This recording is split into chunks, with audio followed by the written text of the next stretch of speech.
سعودی عرب سے کسی نے پوچھا ہے میرا بھائی لاہور سے وزٹ ویزے پر مکہ آ رہا ہے تو اس پر عمرہ لازم ہوگا، تو وہ عمرے کی نیت کہاں سے کرے گا، لاہور سے یا جدہ ایئرپورٹ پر؟ رہنمائی فرمائیں۔ دیکھیں اصل مسئلہ تو یہی ہے، فضیلت کی بات تو یہی ہے، جب بھی آپ مکہ جا رہے ہیں تو آپ عمرے کی نیت کریں اپنے گھر سے،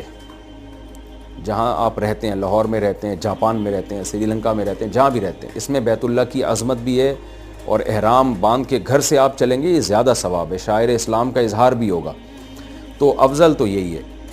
لیکن اس میں مشکل ہوتی ہے لوگوں کو، تو پھر دوسرا راستہ یہ ہے کہ آپ ایئرپورٹ پہ احرام کی چادر پہن کے لبیک اللہم لبیک پڑھ کے 2 رکعت پڑھ کے جو ہے لبیک اللہم لبیک وہ پڑھ لیں، یعنی گھر میں لبیک پڑھ لیں تو وہیں سے آپ عمرے کی پابندیاں شروع ہو جائیں گی، سب سے افضل یہ، اور احرام کی چادر پہن لیں۔ دوسرے درجہ یہ کہ ایئرپورٹ پہ یہ کام کر لیں، کیونکہ جب احرام میں آ جاتا ہے انسان تو پابندیاں بھی ہوتی ہیں، تو ڈر ہوتا ہے کہ یار بہت لمبی پابندیاں ہیں تو ایسا نہ ہو مجھ سے کوئی غلطی ہو، دم واجب ہو جائے۔ تو آسان حل جو اس میں تھوڑا کم ثواب ہے وہ یہ کہ ایئرپورٹ پہ آپ احرام کی چادر پہن لیں اور لبیک اللہم لبیک تلبیہ پڑھ کے عمرے کی نیت کر لیں، یہ دوسرا درجہ ہے۔ اس سے بھی آسان درجہ یہ ہے کہ آپ صرف عمرے کی چادر ایئرپورٹ پہ پہنیں، لبیک نہ پڑھیں۔ لبیک آپ اس وقت پڑھیں جب اناؤنسمنٹ ہو کہ بھئی میقات سے اب آپ گزرنے والے ہیں۔ جہاز میں جب بھی کوئی جہاز جدہ جاتا ہے نا تو اناؤنسمنٹ ہوتی ہے کہ جو عمرہ کرنے والے ہیں وہ نیت کر لیں، تو پھر میقات سے پہلے لبیک پڑھ لیں۔ چادر اس لیے پہلے باندھ لیں کہ وہاں پھر جہاز میں موقع نہیں ملتا چادر باندھنے کا، تو یہ تیسرا درجہ ہے نا، یہ بھی بہترین بات ہے، تھوڑا نسبتاً کم ثواب ہے۔ چوتھا درجہ یہ ہے کہ آپ مکہ جانے کی نیت ہی نہ کریں، آپ مکہ جا رہے ہیں جدہ ایئرپورٹ سے نیت کریں جدہ جا رہا ہوں میں،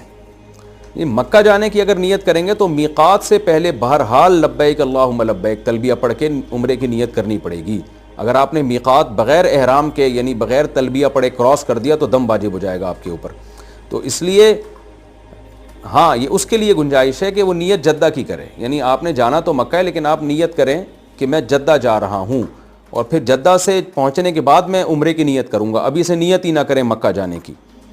نیت یہ کریں جدہ جاؤں گا میں، تو جدہ جانے کے بعد مکہ جانے کی نیت کروں گا اور عمرہ کرنے کی نیت، تو پھر ایسی صورت میں یہ چوتھا درجہ ہے کہ آپ یہاں سے جدہ جائیں جیسے سب جاتے ہیں، جدہ میں امیگریشن وغیرہ کے مراحل سے گزرنے کے بعد وہاں کھائیں پئیں،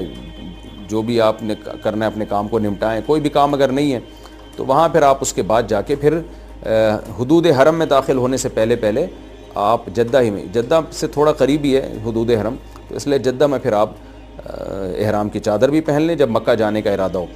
اور پھر تلبیہ پڑھ کے عمرے کا احرام بھی باندھ لیں، تو یہ سب سے آخری درجہ ہے۔ تو یہ 4 درجات ہیں، تو یہ والا درجہ سب سے کم ثواب ہے، پہلا والا سب سے زیادہ ثواب ہے، لیکن اتنا ضرور ہے کہ سب سے بہتر کم سے کم اتنا ضرور کر لیں کہ یہاں سے ڈائریکٹ نیت کریں مکہ جانے کی، بے شک جدہ اتر کے جائیں اور میقات سے پہلے احرام باندھ لیں، کم از کم یہ اس فضیلت پر تو عمل کر لینی چاہیے، ہاں کوئی ضرورت ہو تو ایک الگ بات ہے۔